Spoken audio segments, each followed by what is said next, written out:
Hi Bowl Bakers, we are mixing things up this Easter and having our cake for breakfast. I'm going to show you an insane recipe for carrot cake pancakes with cream cheese frosting. They are everything we love about cake, but we're going to have them for breakfast. So let's get baking. Some of you may not know, but I used to have a catering business in San Francisco where I would make these insane over-the-top breakfasts. I put together a playlist of some of those recipes that you can watch after this video. Also, let me know in the comments below what are some of your favorite over-the-top pancakes, and if I like the idea, I'll do an episode of them. To make our carrot cake pancakes, we're going to bring together our wet ingredients first. So I'm going to start out in my food processor. Rather than grate the carrots, I have some chopped and peeled carrots here, and I'm going to add them in. All you want to do is just blitz them until they're fine for a few seconds. There you go, and after a few seconds, this is what you end up with. Now, the reason that I don't grate them is because I find that they stay too chunky. I like to get them into nice little small bits. But if you don't have a food processor, feel free to grate your carrots. So now into our carrots, we're going to add in the rest of our wet ingredients. Add in your milk, an egg, some vanilla extract. I love vanilla in carrot cake, probably more than I love like the spices like nutmeg and cinnamon or ginger. I prefer it to be kind of vanilla-y. And then I'm going to add in some golden raisins. Now, usually when I add in dried fruit into recipes, people ask can you leave it out? And you can, feel free to. However, I think you should throw them in there because this is what makes the pancakes really extra moist and they plump up with all of the liquid while cooking. They're a really good addition. On with our lid, and then we're just going to pulse it until it just comes together. That's it. A few seconds. And there you have it. That's it. All of our carrots are blended up, everything is mixed together. And as you can see, your milk turns an orange color, which is exactly what you want because this will just make your pancakes extra orange and make them look even more carroty. Now that this is done, we're going to set it aside and get started on our dry ingredients.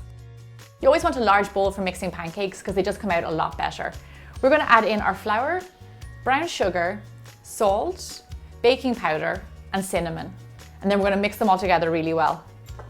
So when using brown sugar in baking, people always ask me what can you replace it for? And you can just go ahead and replace it for white sugar. That's not a problem. However, if you can find brown sugar, then I really recommend that you use it because it has a lovely caramel flavor. Okay, lovely, everything's mixed together. Now we are going to go in and add in our carrot wet mix. This is so beautiful. It's going to make gorgeous looking pancakes. And as you can see, it's lovely and thick, which makes thick pancakes. Following the carrots, we're going to add in some flavorless oil, like you can use vegetable oil, canola, sunflower, coconut. This helps the pancakes fry and give them a lovely golden color. With our spatula, we are going to go ahead and then gently fold the wet ingredients to the dry. And if you watch my other pancake videos, you know how super important it is not to overmix pancakes because the more that you mix them, the tougher they get. So we're just going to do a few mixes. Lumps are totally fine. They'll make their way out.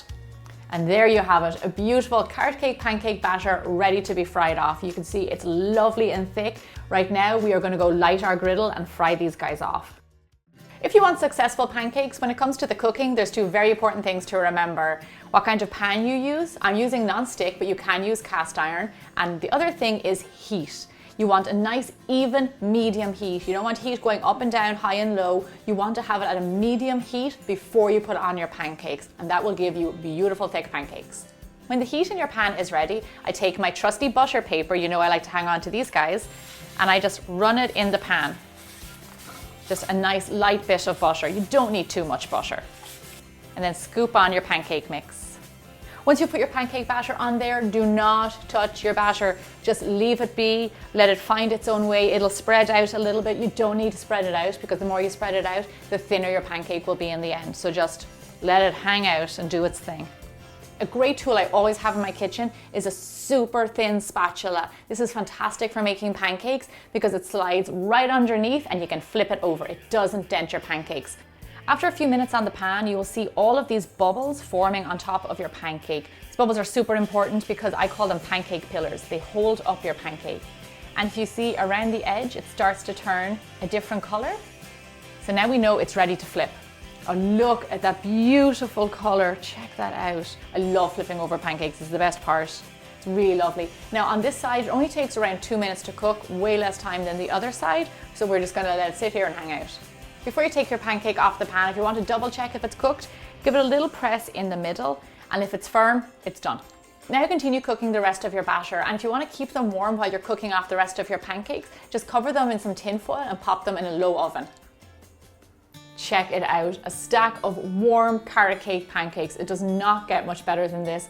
and they smell just like cake. It's absolutely fantastic. And for something really special, we are going to top our carrot cake pancakes with what else but a beautiful cream cheese frosting. It has vanilla, it's sugary, has a little bit of a tangy flavor to it. It just works so well with the pancakes. I made this in a previous video for red velvet pancakes, so the recipe can be found in the video or on my website, biggerbolderbaking.com. Now just put a big dollop of your cream cheese frosting on top of your warm pancakes and pour over some maple syrup. And then I like to scatter a few toasted walnuts on top. And here's all your hard work paying off. Look at those pancakes. Aren't they incredible? Now I want to cut inside because I really want you to see how fantastic these pancakes are. I can already feel how soft and fluffy they are. These look incredible. You can see the lovely orange color, the carrot everywhere, even the raisins. The pancakes, they're sweet but not too sweet. Got a lovely carrot flavor, they're beautiful color. They are incredibly moist because of the raisins and all the pureed carrots. And with the cream cheese frosting on top, like it really kind of brings together that carrot cake experience for you. These are awesome and definitely big and bold. Make sure you let me know in the comments below what are your favorite over-the-top pancakes, and I might even make them on a show. Don't forget to subscribe to my channel, and I'll see you back here next Thursday for more bigger, bolder baking. Do my pancake happy dance.